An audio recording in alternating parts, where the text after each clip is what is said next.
এ যেন সুযোগের বাজারে হরিলুট। হাওরের মাছ কার? ইজারাদারের, নাকি যে আগে জাল ফেলতে পারে তার? জাওয়ার হাওরের ঘটনায় উঠেছে সেই প্রশ্ন।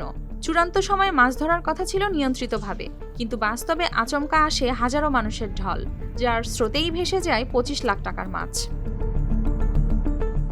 গত 6 ফেব্রুয়ারি সকালে সুনামগঞ্জ শহরতলির জাওয়ার হাওর জলমহালে মাছ লুটের অভিযোগ উঠেছে।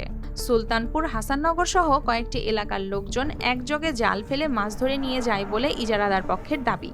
গণিপুর মৎস্যজীবী সমবায় সমিতি জানায়, পানি কমে যাওয়ায় মাছ ধরার শেষ সময়ে ডোবায় মাছ জড়ো করা হলে হঠাৎ করে হাজারো মানুষ জলমহালে ঢুকে পড়ে। এতে প্রায় 25 লাখ টাকার মাছ হাতছাড়া হয়েছে বলে জানা যায়।